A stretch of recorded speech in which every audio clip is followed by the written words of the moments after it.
Today, since we had Patrick's Day that happened this last week, I thought it would only be fair that we read a story about Sir Cedric. So, this story is Sir Cedric by Roy Gerard.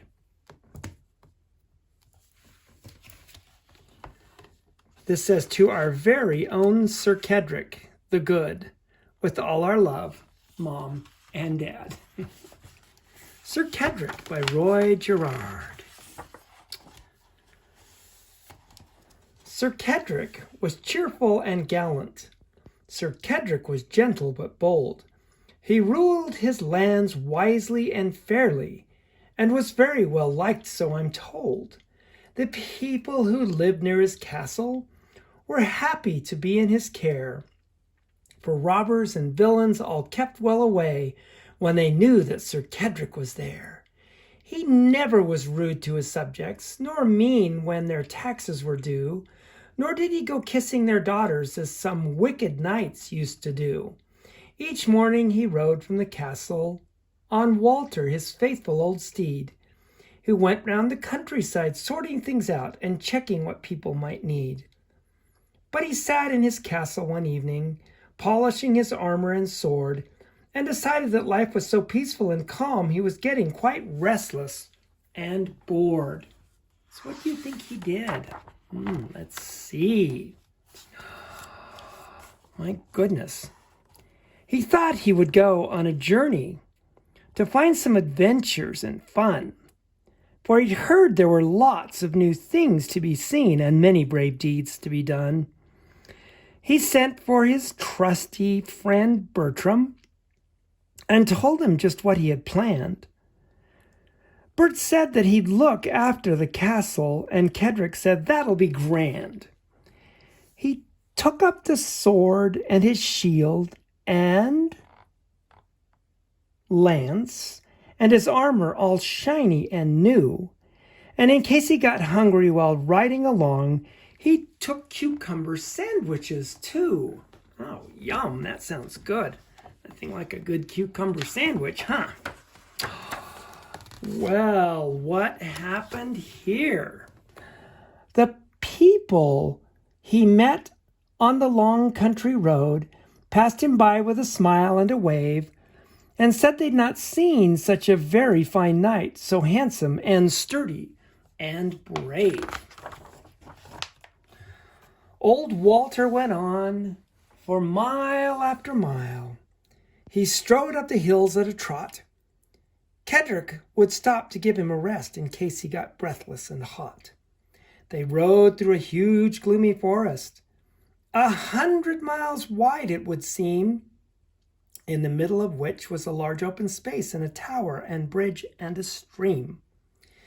4 square on the bridge stood a fierce-looking knight who was known far and wide as Black Ned.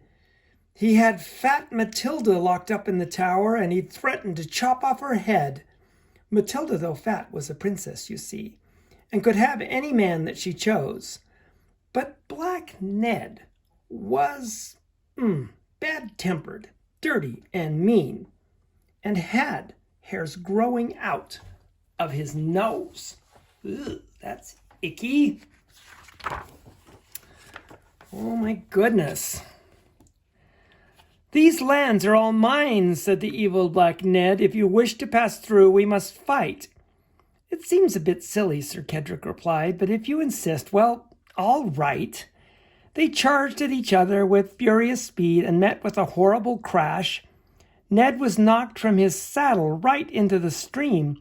He went down with a terrible splash.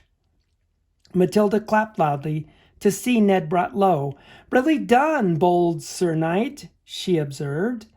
Ned crawled to the bank and ran dripping away, which was no more than what he deserved. Yes, look at these wonderful pictures. I like these pictures a lot. Yeah. Then Matilda rode off with Sir Cedric and thanked him for saving her life.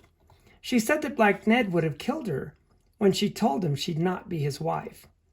They got on so well that the miles flew by and the journey did not seem too long. She thrilled to the clasp of his muscular arm. He was little but wiry and strong. The king and the queen were overjoyed to see their sweet Matilda. They thought by now Black Ned had either married her or killed her. They thanked Sir Cedric gratefully and said that he must stay to keep Matilda company and have a holiday.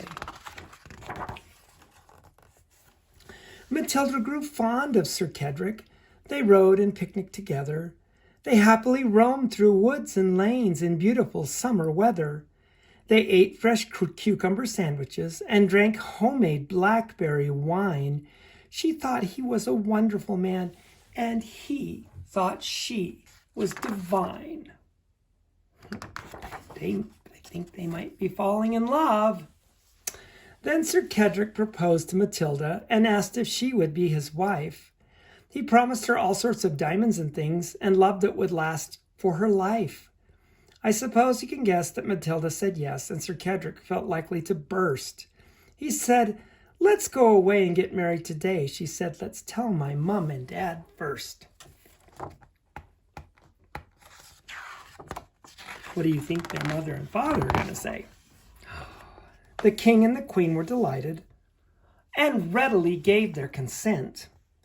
They held a great feast and told all of their friends on the forthcoming happy event. The feast was a joyous occasion, and the future seemed rosy and bright. But just then a messenger burst through the door, and his news put them all in a fright. He said Black Ned had gathered an army. He's rapidly coming this way to take his revenge on Sir Cedric and to carry Matilda away.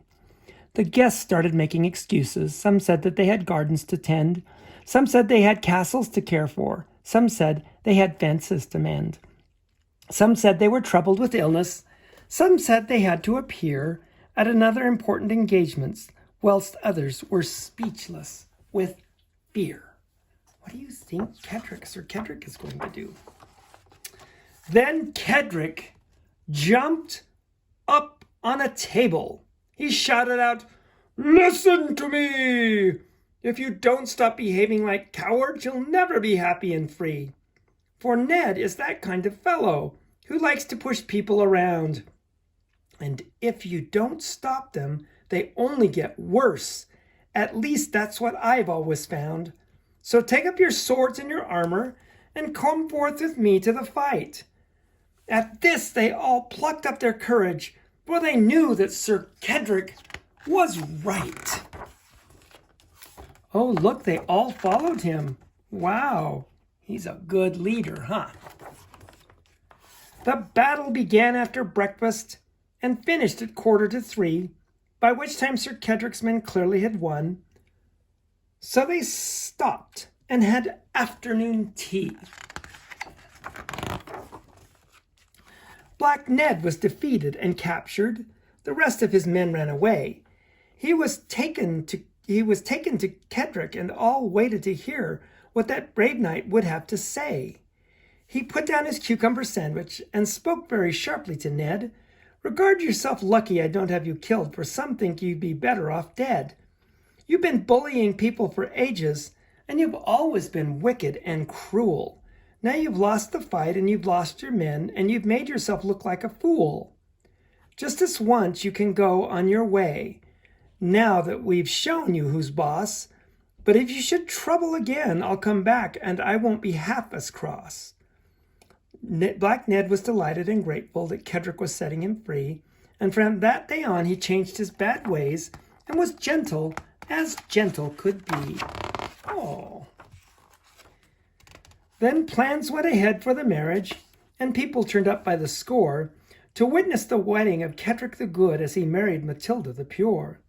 And after the service was over, and they went to the castle to dine, there was dancing and feasting and cucumber sandwiches and fruit cake and blackberry wine. Goodbye to the gallant Sir Cedric. Goodbye to Matilda as well. The rest of their life was peaceful, and there isn't much story to tell. But if people were more like Sir Cedric, so modest, polite, and yet brave, then the world would be nicer to live in, and bullies would have to behave. So don't go around having tantrums and fighting like Ned used to do. I think people who act in this fashion need a very sharp lesson. Don't you? The end. Oh, I liked that story, didn't you? Sir Cedric.